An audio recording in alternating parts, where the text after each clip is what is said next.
ఓం సాయిరామ్. సాయి భక్తులందరికీ నమస్కారం అండి. సాయిబాబా దయ వల్ల అందరూ ఎక్కడున్నా సుఖంగా సంతోషంగా ఎప్పుడూ కూడా అష్టైశ్వర్య ఆరోగ్య అభివృద్ధితో ఉండాలని చెప్పి బాబాగారి తరపున నేను కూడా మనస్ఫూర్తిగా కోరుకుంటూ ఈరోజు ఈ వీడియో అనేది మొదలు పెడుతున్నాను.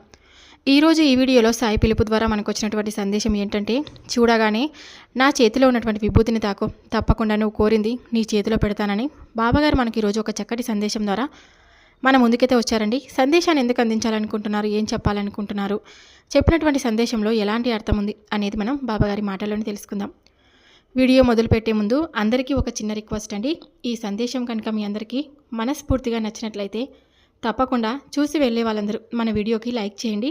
ఇంకొంతమంది సాయి భక్తులకు మీరు షేర్ చేయడానికి మీ చిన్న ప్రయత్నం చేయండి. ఇంకా ఎలాంటి సమస్యలు బాధలున్నా నాకు కామెంట్ అయితే రాయండి. నేను బాబాగారి గుడికి వెళ్ళినప్పుడల్లా మీ పేర్లు చదివి తప్పకుండా ప్రేరిత చేయిస్తాను. ఇప్పుడు బాబాగారి సందేశాన్ని వినేకన్నా ముందు చాలామంది ఎక్కడెక్కడో జాతకం అనేది చెప్పించుకుంటూ ఉంటారు. కొంతమంది ప్రయోజనం పొంది, కొంతమంది ప్రయోజనం పొందక చాలా బాధపడుతూ ఉంటారు. కానీ ఈ గురువుగారి దగ్గర చూపించుకున్న ప్రతి ఒక్కరికి కూడా శాశ్వత పరిష్కారం లభించిందండి. చాలా నమ్మకమైనటువంటి గురువుగారు అనమాట. షిరిడి సాయిబాబా ఆశీస్సులతో మనకి జాతకం చెప్తారు గురువుగారు. ఇతర ఎటువంటి పర్సనల్ సమస్యలైనా మనకు జ్యోతిష్యం చెప్తారండి. గురువుగారి నెంబర్ వచ్చేసి 8333855161. ఫోన్ ద్వారానే మీకు జ్యోతిష్యం చెప్తారు. ప్రేమ సమస్యలు, పెళ్లి సమస్యలు, మనోవేదన, శత్రు సమస్యలు, పిల్లల పొరపాట్లు, భార్యాభర్తల మధ్య సమస్యలు, మీ జీవితంలో ప్రతి ఒక్క సమస్యకి గురువుగారి దగ్గర తప్పకుండా పరిష్కారం లభిస్తుందండి. గురువుగారికి నమ్మకంతో కాల్ చేయండి. సమస్యను ఉన్నట్లుగా చెప్పుకోండి. పూజలు పరిహార రూపంలో చాలా చక్కగా వివరిస్తారు. చాలా నమ్మకమైనటువంటి గురువుగారు, తప్పకుండా ప్రయత్నం చేసి చూడండి. ఇప్పుడు బాబాగారి సందేశాన్ని విందామా మరి. జీవితంలో నేను ఒంటరి దాన్ని అయిపోయాను, ఒంటరి వాడిని అయిపోయాను అని నువ్వు ఎప్పుడు కూడా బాధపడద్దు. ఈ సాయి తండ్రి నీకు తోడుగా ఉన్నాడు అనేటువంటి విషయాన్ని నువ్వు జ్ఞప్తికి చేసుకుంటూ ఉండు. నేను చెప్తున్నది నిజమే. నువ్వు ఎప్పుడు కూడా బాధపడుతూ, ఎంతో దిగులు చెందుతూ, ఎంతో మనోవేదనకు గురి ఉన్నటువంటి రోజులు నేను అన్నీ కూడా చూస్తున్నాను. చూస్తూ ఉండి కూడా ఇలా మౌనంగా ఎందుకున్నారు బాబా అని నువ్వు నన్ను ప్రశ్నించవద్దు. ఎందుకంటే చిన్న చిన్న కర్మల వలన నువ్వు కొన్ని సమస్యలను ఇంతవరకు అనుభవించక తప్పదు. మరి ఇప్పటి నుంచి నీకు ఆ సమస్యలన్నీ దూరం చేయబోతున్నాను. ఈ సాయి తండ్రిపై పూర్తి విశ్వాసాన్ని, నమ్మకాన్ని ఉంచుకో. జీవితంలో ఎప్పుడు కూడా కష్టాలు అనేటివి ప్రతి మనిషికి వస్తూ ఉంటాయి, పోతూ ఉంటాయి. కష్టాలనే జీవితంగా తలుచుకుంటూ పదే పదే కష్టాలే గుర్తు చేసుకుంటూ ఉంటే ఇక మనం ముందుకు ఎప్పుడు కూడా వెళ్ళలేము అనేటువంటి విషయాన్ని నువ్వు జ్ఞప్తికి తెచ్చుకో. సప్త సముద్రాలైన దాటి తప్పకుండా నీకు నేను రాజయోగాన్ని కలిగించబోతున్నాను అనేటువంటి విషయాన్ని నువ్వు ఎప్పుడు కూడా ఆలోచిస్తూ ఉండు. నీకు ఎవరు లేరని ఎప్పుడు కూడా ఎందుకు బాధపడుతూ ఉంటావు? ఈ సాయి తండ్రి నీకు తోడుగా ఉన్నాడు, అండగా ఉన్నాడు. ఎప్పుడు కూడా ఏ కష్టం వచ్చినా కూడా నేను నీకు ప్రతి సూచనను తెలియపరుస్తూనే ఉంటాను. శుభవార్తలను తప్పకుండా నువ్వు వినబోతున్నావు. ఈ సాయిపై నువ్వు పూర్తి విశ్వాసాన్ని, నమ్మకాన్ని ఉంచుకో. ఇక వేచి ఉండలేను బాబా, ఇదే నాకు చివరి అవకాశంగా అనిపిస్తుందని ఎప్పుడు కూడా అనుకోవద్దు. నీ గుమ్మం ముందే తీపి కబురుతో వేచి ఉన్నాను. నువ్వు ఎప్పుడు కూడా ఆ తీపి కబురులన్నిటినీ వదులుకోవద్దు. నేను నీకు గొప్ప యోగాన్ని అందించబోతున్నాను.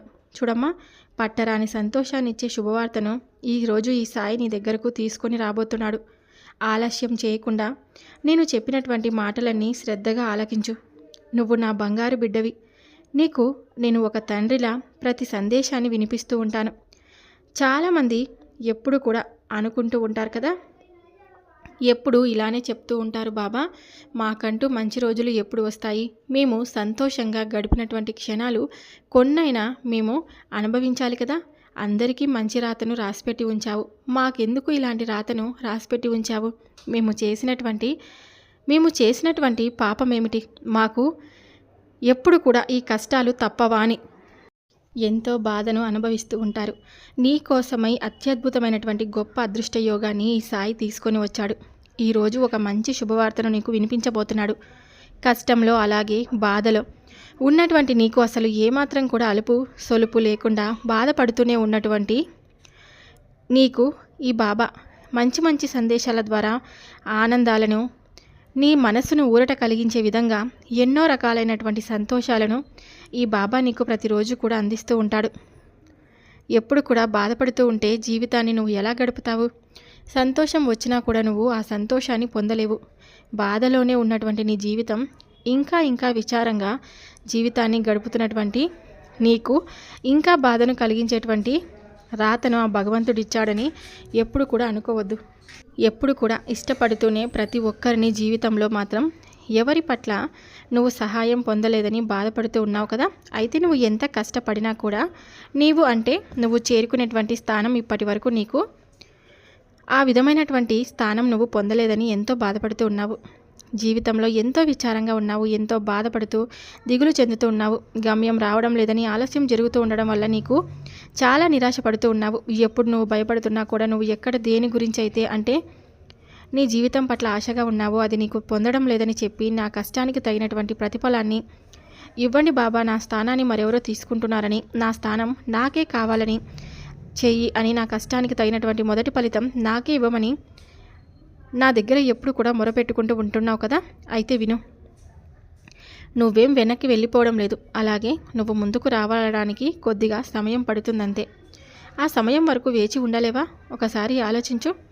ఆ సమయం కొంచెం పడుతుంది. అయితే నువ్వు కష్టపడుతున్నావు, నేను ఒప్పుకుంటాను. కానీ దానికి నువ్వైతే శ్రమను కలుపుతూ తప్పకుండా నీకైతే గెలుపు తలుపు తడుతుంది. అలాగే నీకు ఎలాంటి భయాలు కూడా అవసరం లేదు. గెలుపు నీకే చేకూరుతుంది. ఇంకొంచెం నువ్వు కష్టపడ్డావంటే మొదటి స్థానం నీకే దక్కుతుంది. అయితే నీ జీవితంలో నువ్వు పెంచుకున్నటువంటి ఆశలన్నీ కూడా నీకే దక్కుతాయి. శ్రద్ధ సబూరితో ఎప్పుడు కూడా సహనంగా ఉండు. మొదటి స్థానం నీకే దక్కుతుంది, పొందుతావు కూడాను. నీ స్థానానికి నువ్వు రావడానికి నీ సాయశక్తుల నువ్వు ప్రయత్నించు. అలాగే నా అనుగ్రహం, నా ఆశీర్వాదం వల్ల నీకు ఎప్పుడు కూడా నీకు మంచి జరుగుతుంది. అంతేకాదు, మంచి శుభవార్త కూడా నువ్వు తప్పకుండా వినబోతున్నావు. ఎన్నో రోజుల నుంచి నీ కోరిక తప్పకుండా నెరవేరట్లేదని, నువ్వు ఆశపడినటువంటి జీవితం నీకు దక్కడం లేదని కదా నువ్వు నిరాశ చెందుతూ ఉన్నావు. ఆ శుభవార్త తప్పకుండా నువ్వు వింటావు. జీవితంలో అశాంతితో, నిరాశతో ఎదురు చూస్తూ ఉన్నావో అవన్నీ కూడా నీకు తప్పకుండా దక్కుతాయి. అయితే నీకు కోపం ఎక్కువగా ఉంది. ఈ మధ్య ఆ కోపాన్ని తగ్గించుకొని చాలా బాగుపడుతున్నావు. అంటే నీకు ఉన్నటువంటి నీ సంతానం, నీ పిల్లల వలన నువ్వు ఎంతో ఎంతో దిగులు చెందుతూ, ఎంతో బాధపడుతూ ఉన్నావు. ఎదుర్కొంటూ ఆ సమస్యలను గడుపుతున్నావు. అంటే వారు చేసేటువంటి పనులు కావచ్చు, నువ్వు ఏమీ కూడా నీ రూపంగా అందివ్వడం లేదని కావచ్చు, నువ్వు దేని గురించైనా ఎక్కువగా ఆలోచిస్తూ భయపడుతూ ఆందోళనగా ఉన్నావు చూడు. నువ్వు తప్పకుండా వారికి ఏదో ఒక విధంగా మంచి మంచి సందేశాలను నీకు తెలుపుతూ ఉంటాను కదా. వాటన్నిటినీ చక్కగా నీ పిల్లలందరికీ బోధిస్తూ ఎప్పుడు కూడా ఆనందంగా జీవితాన్ని గడపమని నువ్వే చెప్పాలి. నీ పిల్లలకి నువ్వే నేర్పించుకోవాలి. వారికి మంచి భవిష్యత్తుని ఇవ్వాలి. మంచి బాటలో నడిచే విధంగా నువ్వు మంచి మంచి విషయాలను బోధిస్తూ ఉండాలి.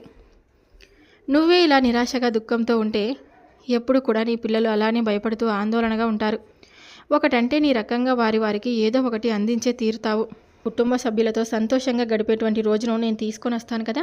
అలాగే నలుగురిలోనూ నీదే మొదటి చేయిగా, మొదటి స్థానంలో నిన్ను కూర్చోపెట్టేలా చేస్తాను. కష్టాలు, శ్రమలు, అన్ని బాధలు కూడా నీకు పూర్తిగా తొలగిస్తాను. ఈలోపు నువ్వు ఆందోళన కానీ, భయాన్ని కానీ, గందరగోళాన్ని కానీ నీ మనసులోనికి రానివద్దు. నువ్వు ఎప్పుడు కూడా ధైర్యంగా ఉండు. ధైర్యంగా ముందడుగు వేయి. ఏది జరిగినా అంతా నా మంచికి అనుకో. అంతా భగవంతుడి రాత నిర్ణయం అని తెలుసుకో. భగవంతుడు నాకు ఇచ్చినటువంటి అవకాశాన్ని వదులుకోకూడదని ఎప్పుడు కూడా ఆలోచించు. నువ్వు ఎప్పుడైతే దిగులు చెందుతూ ఉంటావో అప్పుడు నీకు ఉన్నటువంటి లక్ష్యం కూడా నిన్ను నిరాశపరుస్తూ ఉంటుంది. నిన్ను ఇంకాస్త దిగులు చెందే విధంగా నీ మనసు అనేది విరక్తి పుట్టేలాగా చేస్తుంది. కాబట్టి మంచి మంచి ఆలోచనతో ఉండు. నీ మనసును కూడా మంచిగా ఉంచుకో. నాకంతా మంచి జరుగుతుంది. నేను బాబాని ఒకటి అడిగాను, ఆయన ఈరోజు నాకు కాకపోయినా రేపటి రోజైనా సరే నేను అనుకున్నది నాకు తప్పకుండా ఇచ్చే తీరుతాడని కలలు కను. తప్పకుండా సహకారం చేస్తాను. నువ్వు నిజంగా నన్ను పూర్తి భక్తితో, విశ్వాసంతో నాపై నమ్మకాన్ని నింపుకుంటావో అప్పుడు నేను చేసేటువంటి చమత్కారాలు, నా లీలలు తప్పకుండా నువ్వు అనుభూతిని పొందుతావు. నీ కలలన్నీ తప్పకుండా నెరవేరుతాయి. నీకు దక్కని దాని గురించి అయితే నువ్వేమీ అడగలేదు కదా. జీవితంలో నువ్వు ఆశపడిన దానికోసమే కదా నువ్వు తాపత్రయపడుతుంది. దాని గురించే కదా నువ్వు అడుగుతుంది. మరి నీ జీవితంలో నువ్వు పొందేటువంటి స్థానం కూడా నీకంతా. బిడ్డలు ఎప్పుడు కూడా అదృష్టవంతులు. ఎందుకో తెలుసా, నేను చెప్పిన విధంగా వారు ఎప్పుడూ నడుచుకుంటారు. శ్రద్ధ సబూరితో ఉండమంటే ఉంటారు. ఓదార్పు, సహనాన్ని కలిగి ఉండమంటే ఉంటారు. అలాగే నేను ఏదైనా కానీ వారికి ఒక మంచి మాటను అందించానంటే తూచా తప్పకుండా పాటిస్తారు నా భక్తులు. కాబట్టే వారందరూ కూడా అదృష్టవంతులు. జీవితంలో వారు కాస్త ఆలస్యం అయినప్పటికీ కూడా ఈరోజు కాకపోయినా రేపైనా నా జీవితం బాగుంటుందని అనుకుని వారికి వారే ఆత్మవిశ్వాసాన్ని, ఆత్మస్థైర్యాన్ని కలిగి ఉంటారు నా ప్రతి భక్తుడు భక్తురాలు. అందుకే మిమ్మల్ని ఎప్పుడు కూడా చూస్తూ ఉంటాను. ఒక్కొక్కసారి నాకు ముచ్చటేస్తూ ఉంటుంది, కానీ ఇష్టంగా స్వీకరిస్తూ ఉన్నటువంటి మీకు తప్పకుండా అంతే మంచి జరుగుతుంది. కాకపోతే కష్టాలు వచ్చాయని ఎప్పుడు కృంగిపోవద్దు. ఎప్పుడు కూడా కొన్ని క్షణాల్లో మీ కోపం లేదా మీ ఓర్పు నశించి, అంటే మీ జీవితంలో మీకు ఎదురయ్యేటువంటి పరిస్థితుల వలన మీ మనసు విఫలం చెందినప్పుడు కొన్నిసార్లు మీకు ఎదురయ్యేటువంటి పరిస్థితులు ఏదైనా సరే తప్పకుండా మీరు వాటన్నిటిని ఎదుర్కోవాలి. ఈ జీవితంపై విరక్తి చెంది నాపై బలపరుచుకొని మరలా తిరిగి బాబా అనుకుంటూ నా మీద నువ్వు నా చెంతకు చేరి నా ఒడిలో వాలిపోతూ ఉంటారు చూడండి. అప్పుడు నాకు నిజంగా ఏం చేయాలో అర్థం కాదు. మళ్ళీ ఎప్పుడు కూడా కాపాడాలనే ఉంటాను. అప్పుడు నాకు మీ కర్మ ఫలితాలు అడ్డుగా నిలుస్తాయి. మీరు చేసిన కర్మలన్నింటినీ అనుభవిస్తేనే మీకు మంచి జీవితం వస్తుందనేటువంటి అనేటువంటి సూచన నాకు కనిపిస్తూ ఉంటుంది. కాబట్టి ఎప్పుడు కూడా మీ కర్మ ఫలితాలన్నీ తీరాక మీకు ఎప్పుడు కూడా మంచి ఫలితం అనేది తప్పకుండా వస్తుందనేటువంటి విషయాన్ని మీరు ఎప్పుడు కూడా మర్చిపోవద్దండి. ఎప్పుడు కూడా వేచి ఉండండి. చివరి అవకాశం అని ఎప్పుడు కూడా అనుకోవద్దండి. ఈ బాబా మీకు మంచి సందేశాలను, మంచి అవకాశాలను, మంచి సూచనలను తెలియపరుస్తూ జీవితం అంటే ఏంటి, జీవితంలో ఎలా ఉండాలి అనేటువంటి భావనను మీకు తప్పకుండా పొందుపరుస్తారు. మానవ జన్మ అన్నాక మనకు తెలియకుండా పూర్వజన్మలో మనం చేసినటువంటి కర్మలు ఏవైతే ఉంటాయో, మనం చేసినటువంటి తప్పులను బట్టో లేదంటే మంచి బట్టో ఏదంటే మనకైతే తెలియని ఒక చిన్న పొరపాట్లు చేసి ఉంటాం. కాబట్టి అలాంటి వాటికి తగినటువంటి అవన్నీ కూడా మనకు కర్మ ఫలితాలన్నీ మనం ఖచ్చితంగా నికాసుగా పూర్తిగా అనుభవిస్తే తప్ప మనకు ఉన్నటువంటి కర్మ తీరిపోదు. కాబట్టి అది తీరేంత వరకు మనం వేచి ఉండాలి. అది తప్పితే కనుక ఈ మంచి జీవితం అనేది మనకు ఎప్పుడు రాదనమాట. కాబట్టి మనం ఏదైనా కానీ కర్మను అనుభవించక తప్పదు. మనం చేసినటువంటి మంచి పనులైనా చెడు పనులైనా వాటికి తగినటువంటి ప్రతిఫలం మనం అనుభవించక తప్పదని మీరు తెలుసుకోవాలి. ఈ లోపే మనం తొందర పడిపోకూడదు. కొంతమంది వెంటనే అంటే వారికి ఎక్కువగా ఆత్రం అనేది ఎక్కువగా ఉంటుంది. ఆత్ర పడిపోతూ ఉంటారు. అయ్యో మాకు అనుకున్న కోరిక నెరవేరలేదు, కాబట్టి బాబాగారు కోరిక నెరవేరుస్తానని చెప్పారు, అయినా మాకెందుకు కోరిక నెరవేరడం లేదు, అంతే బాబా చెప్పింది అబద్ధం, బాబా చెప్పింది ముమ్మాటికి అబద్ధం అని నన్ను నిందిస్తూ ఉంటారు. అలా ఎప్పటికీ కూడా అనుకోవద్దండి. మనం చేసిన కర్మల వలన కొద్ది రోజులు వేచి ఉండక తప్పదు. బాబా మా కోరిక నెరవేర్చలేదు. ఇప్పుడు సాయిబాబా గారిని ఇంకొక వేరే దైవాన్ని మనం చెప్పినట్లయితే ఆ దైవాన్ని పూజించు, మరలా ఆ దైవాన్ని దూషించి ఇలా ఏ దైవం అయితే కోరికలు నెరవేరుస్తాడో ఆ దైవాన్ని పట్టుకుంటే కాదండి మన పని పూర్తయ్యేది. ఎప్పుడైనా కానివ్వండి, మన కర్మను అంటే మన కర్మ పూర్తిగా తొలగిపోతేనే ఏ దైవానుగ్రహం అయినా సరే మనకు తప్పకుండా కలుగుతుందన్నమాట. ఎప్పుడు కూడా మనం వెంకటేశ్వర స్వామిని కావచ్చు, పరమేశ్వరుడు కావచ్చు, ఎవరైనా కానీ మనం నమ్మి కొలిచినటువంటి ఒక దైవాన్ని ప్రతినిత్యం కూడా కొలుస్తూ ఉంటాము. చివరి వరకు ఆయనపై నమ్మకాన్ని ఏర్పరచుకుంటే మనల్ని ఏ సమయంలో అయినా సరే తప్పకుండా మనం ఎంత కష్ట సమయంలో ఉన్నా కానీ గట్టెక్కించేందుకు తప్పకుండా ఆ భగవంతుని యొక్క అనుగ్రహం మనపై ఉంటుంది. కాబట్టి ఏదైనా ఒక కోరిక నెరవేరినప్పుడు లేదంటే సమస్య నుండి మనం బయటపడినప్పుడు కాస్త మనల్ని మనమే ధైర్యపరచుకొని మనమే నచ్చ చెప్పుకొని జాగ్రత్తగా ఆత్మస్థైర్యాన్ని కలిగి ఉండి ముందుకు వెళ్ళడమే నిజమైనటువంటి జీవితం అని చెప్పుకోవచ్చు. కానీ చాలామంది భయపడిపోతూ ఉంటారు. మాకు ఏ కోరిక నెరవేరడం లేదు, మాకు ఏ సమస్య తీరడం లేదు, మేమంటే అసలు ఏ దైవానికి ఇష్టం లేదు అని భ్రమపడిపోతూ ఉంటారు. అలా ఎప్పటికీ కూడా అనుకోవద్దండి. మనల్ని మనం చేయవలసినటువంటి పెద్ద పని ఏం లేదండి. అన్నీ కూడా మనం చేయవలసినటువంటి ఒకటి ఉంది. అదేంటంటే విపరీతమైనటువంటి శ్రద్ధ, భక్తి, భగవంతుడిపై నమ్మకం. భగవంతుడి పట్ల నమ్మకాన్ని ఏర్పరచుకుంటే చాలు. ఆయన మనకు ఏదో ఒక విధంగా ఒక సమయం అయితే తప్పకుండా మనల్ని రక్షిస్తాడు అని చెప్పి మనకు మనమే ఒక మంచి సమయాన్ని, నమ్మకాన్ని ఏర్పరచుకోవాలి. అప్పుడు మనకు ధైర్యం వస్తుంది. నువ్వు నీ కన్నీళ్లను ఎప్పుడు కూడా రానివద్దు. ఇతరుల నుండి దాచి వచ్చేమో ఏమో కానీ నా నుండి ఎప్పటికీ కూడా దాచలేవు నీ కన్నీళ్లను అంటున్నారు బాబాగారు. నిజమండి. అది మన మనసులో మనం దేని గురించి అయితే దుఃఖం చెందుతూ ఉన్నామో, దేని గురించి అయితే మనం బాధపడుతూ ఉన్నామో, దేని గురించి అయితే మనం అధైర్యపడుతూ ఉన్నామో, బాధపడుతూ ఉన్నామో అది మన చుట్టూ ఉన్న వారి నుంచి దాచిపెట్టవచ్చేమో కానీ మనము బాబాగారి దగ్గర మాత్రం దాచిపెట్టే అవకాశమే లేదు. ఎందుకంటే మనం మనసులో ఉన్నటువంటి భావన కూడా ఆయన పసిగట్టేస్తాడు. వెంటనే మన భావన కానీ లేదంటే ఆలోచించేటువంటి విధానంలో మొత్తం ఆయన ప్రతి ఒక్కటి కూడా కనిపెట్టేస్తాడు. ఎందుకంటే బాబా అంటున్నారు, నేను మీ హృదయంలో కూర్చొని ఉంటాను కాబట్టి మీ హృదయంలో మీరు తప్పకుండా నా స్థానాన్ని ఏర్పరచుకోండి. తప్పకుండా ధైర్యంగా ఉండండి. మీరు ప్రశాంతంగా మీ జీవితాన్ని గడపండి. మీరు ఎటువంటి స్వభావం కలవారో ఇట్టే పసిగట్టేస్తాను అంటున్నారు. అలాగే మీకు ఉన్నటువంటి సమస్య పట్ల మీరు ఎక్కువగా ఆలోచిస్తూ ఉండి ఆ సమస్య నుండి మీరు బయటపడలేక ఆ సమస్య ఎక్కువగా ఆలోచించుకుంటూ ఇక నా జీవితం ఇంతే అని మీరు ధ్యాస అనేది నిలపలేక ఎక్కువగా మీకు మీరు ఏడుస్తూ ఉంటారు. చూడండి, అప్పుడు నేనేం చేస్తానో తెలుసా? మీకు తెలియకుండానే నేను కూడా లోపల బాధపడుతూ ఉంటాను. మీరు సంతోషంగా ఉంటేనే నేను మిమ్మల్ని చూసి సంతోషంగా ఉంటాను. మీకు ఏదైనా సరే ఒకటి చెప్తాను, గుర్తుంచుకోండి. అధైర్యపడవద్దు. సహనంతో, శ్రద్ధ సబూరితో ఎప్పుడు కూడా సంతోషంగా మీ జీవితాన్ని గడపండి. ఎప్పుడు కూడా ఆనందంగా ఉండండి. అధైర్యపడితే ఇంకా ఇంకా బాధలు మనకు జటిలం అవుతాయి తప్ప, కఠినంగా కనిపిస్తాయి తప్ప మనకు ఎప్పుడు కూడా ఆనందాన్ని పొందేలాగా మనం చేసుకోలేము. కాబట్టి శ్రద్ధ సబూరిని అలవర్చుకొని ధైర్యంగా ఉండాలి. అధైర్యపడకూడదు. ధైర్యంగా ఉంటే మనం ఏ పనినైనా నికాసుగా సంతోషంగా మనం చేసుకోగలము. ఏ కష్టం వచ్చినా కూడా అందులో మనం భయపడకుండా పోరాడగలము.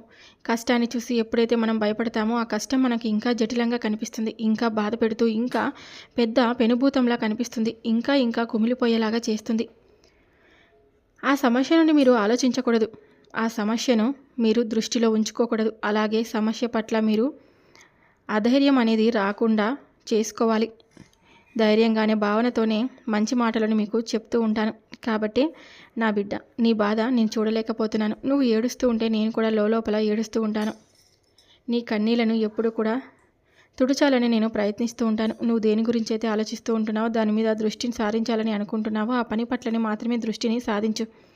నీకు విజయం వచ్చిందా రాలేదా ఆ విషయాన్ని పక్కన పెట్టి నీ వంతుగా నువ్వు ఎంతవరకు నీ ప్రయత్నం చేశావో అనేది మనకు చాలా చాలా ఇంపార్టెంట్. కాబట్టి నీ వరకు నువ్వు ఎప్పుడు కూడా ప్రయత్నించావా లేదా, అసలు నీ ప్రయత్నాన్ని మొదలు పెట్టావా లేదా, మొదలుపెట్టి దానిని నీ లక్ష్యం దిశగా చేసావా లేదా అన్నది నువ్వు ఆలోచించుకోవాలి. సమస్యలది ఏముంది, ఒకదాని తర్వాత ఒకటి వస్తూ ఉంటాయి, పోతూ ఉంటాయి. నిన్ను ప్రతి ఒక్కటి కూడా సమస్య అనేది ఎప్పుడు కూడా బాధ పెట్టాలని చూస్తుంది తప్ప ఆ సమస్య నిన్ను ఏమీ సంతోషపెట్టాలని చూడదు. కానీ నిజం ఏ సమస్య అయితే నీ చుట్టూ ఉంటుందో ఆ సమస్య నీకు అనేక విధాలైనటువంటి గుణపాఠాలను నేర్పిస్తుంది. అంటే నీ చుట్టూ ఉన్నవారి యొక్క స్వభావం నీకు తెలియచేస్తుంది. అలాగే నీ చుట్టూ ఉన్నవారి గురించి నీకు తెలిసేలా చేస్తుంది. ఒక సమస్య వచ్చినప్పుడు ఆ సమస్య నీకు ఎంతో మంచి జ్ఞానాన్ని నేర్పిస్తుంది కూడాను. అలాగే నలుగురితో ఏ విధంగా ఉండాలనేది తెలియచేస్తుంది. ముందు ముందు రోజుల్లో ఒకలా అంటే అలాంటి సమస్య వస్తే నీవు మరలా ఆ సమస్యను ఎప్పుడు కూడా ఇంకా జటిలంగా చేసుకోకూడదు. ఆ సమస్య నుండి నేను బయటపడతాననేటువంటి భావనను ఏర్పరచుకోవాలి. తప్పకుండా నీకు మంచి రోజులు వస్తున్నాయనేటువంటి ధైర్యాన్ని నింపుకోవాలి. ఎలా బయటపడాలి అనే దాని గురించి నీకు నేర్పిస్తుంది. కాబట్టి ఒక్కొక్కసారి సమస్యలు రావడం కూడా మన మంచి కోసమే అని అనుకోవాలి తప్ప సమస్య ఉంది నాకు, నేను ఇలా ఉంటే ఎప్పుడు కూడా నేను ఇలా ఉంటే ఎలా అని ఎప్పుడు కూడా అనుకోవద్దు. సమస్యలు రావడం కూడా మన మంచి కోసమే అని లేదు కదా, నా సమస్య నుండి నేను బయటపడడం లేదు, సంవత్సరాల తరబడి నాకు బాధ కలుగుతుంది అని అనుకోవడం కేవలం నీ మూర్ఖత్వం అవుతుంది. నీవు పడుతున్నటువంటి ప్రతి కష్టాన్ని నేను ఏమైనా చూడకుండా ఉండడం లేదని అనుకుంటున్నావు. నీవు అనుభవిస్తున్నటువంటి ప్రతి కష్టం నాకు ఎప్పుడు కూడా తెలుసు. నీ ప్రతి కష్టం, బాధ అన్నీ కూడా నాకు ఎప్పుడు కూడా తెలుస్తూ ఉంటాయి. నేను నిన్ను ఎప్పుడు కూడా నీవు చేసేటువంటి సాధనను బట్టి ఉంటుంది. నిన్ను ఉత్తమమైనటువంటి శిఖరాన్ని చేర్చేందుకు నేను ఎంత తాపత్రయపడుతూ ఉంటానో నీకు తెలియదు. కాబట్టి రాబోయేటువంటి రోజుల్లో నీకంతా మంచి లాభాన్ని చేకూర్చబోతున్నాను. ఎందుకంటే నీలో నా పట్ల ఎక్కువగా సందేహభావం ఉంది, అలాగే అపనమ్మకం ఉంది. ప్రతిదీ కూడా ఈ బాబా ఏమీ చేయడం లేదు అనేటువంటి మూర్ఖత్వపు ఆలోచనను అలవరుచుకొని ఉంటావు. కాబట్టి నువ్వు ఎప్పుడు కూడా బాధపడుతూ జీవితాన్ని గడుపుతూ ఉంటావు. ఇకపై నీకు అన్ని సంతోషాలే. ఈ బాబా నీకు మాటిస్తున్నాడు, అన్ని సంతోషాలే ఇస్తున్నాడని. నా విభూతిని ఎప్పుడు కూడా ధరిస్తూ ఉండు. నా విభూతి నీకు శ్రీరామ రక్షగా పనిచేస్తుంది. ఎప్పుడు కూడా నీకు వెన్నంటే ఉండి నిన్ను కాపాడుతూ ఉంటుంది అని బాబాగారు మనకు ఈరోజు ఒక చక్కటి సందేశం ద్వారా ఈ సందేశాన్ని తెలియపరిచారండి. సందేశం మీ అందరికీ నచ్చినట్లయితే తప్పకుండా మన వీడియోకి లైక్ చేసి మరికొంతమంది సాయి భక్తులకు షేర్ చేయండి. కొత్తగా మన ఛానల్ని ఎవరైనా చూస్తుంటే తప్పకుండా సబ్స్క్రైబ్ చేసుకొని నాకు సపోర్ట్ అయితే ఇవ్వండి. మీకు ఎలాంటి సమస్యలు, కష్టాలు, బాధలున్నా కామెంట్ అయితే రాయండి. నేను బాబాగారి గుడికి వెళ్ళినప్పుడల్లా మీ పేర్లు చదివి తప్పకుండా ప్రేరిత చేస్తాను. రేపు సాయి పిలుపు ద్వారా వచ్చే సందేశంతో మళ్ళీ కలుద్దాం. బాబాగారి ఆశీస్సులు మీపై, మీ కుటుంబంపై ఉండాలని చెప్పి మనస్ఫూర్తిగా నేను కోరుకుంటే ఇక సెలవు తీసుకుంటున్నాను. సర్వే జన సుఖినో భవంతు. ఓం సాయిరామ్.